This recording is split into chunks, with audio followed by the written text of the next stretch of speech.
తెలంగాణ. తెలంగాణ జాగృతి జనం పాట కార్యక్రమంలో భాగంగా రంగారెడ్డి జిల్లాలో మరి పర్యటిస్తా ఉన్నాము. రంగారెడ్డి జిల్లాలో పొద్దు నుండి షేర్లింగంపల్లి, చేవెళ్ల, రాజేందర్ నగర్ చూసుకుంటూ ఇక్కడికి షాద్ నగర్ రావడం జరిగింది.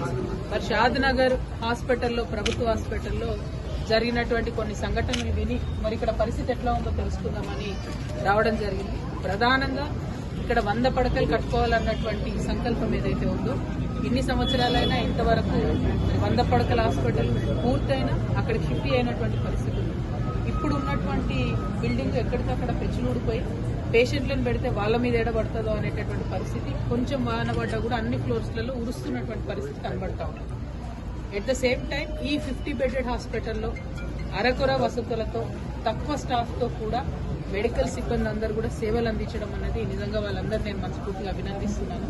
స్టాఫ్ నర్సులు 28 మంది ఉన్నారు, కానీ 12 మందే ఉన్నారు.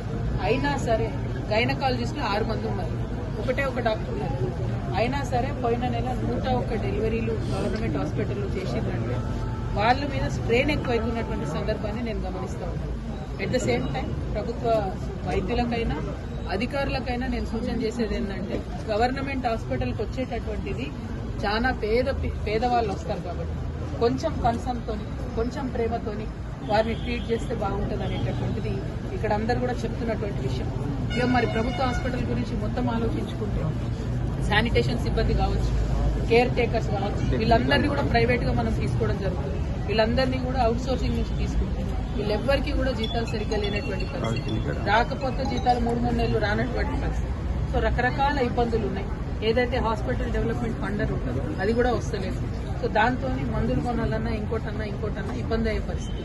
సో ఇక్కడ కూడా ప్రైవేట్ హాస్పిటల్ లాగానే ఆరోగ్యశ్రీ మీద డాక్టర్లు కానీ, పేషెంట్లు కానీ, ఇక్కడ ఆరోగ్యశ్రీ చేసినటువంటి ఆపరేషన్స్ తో వచ్చే డబ్బుల్నే వైద్యులే రొటేషన్ చేసుకునేటటువంటి పరిస్థితులు చెప్తే డిపార్ట్మెంట్ నుంచి ప్రత్యేక శ్రద్ధ అనేది కనబట్టలేదు. సో నేను 2 విషయాలు డిమాండ్ చేస్తా ఉన్నా. ఒకటి, 100 పడకల హాస్పిటల్ త్వరితగతిన పూర్తి చేసి అక్కడికి షిఫ్ట్ చేయాలి.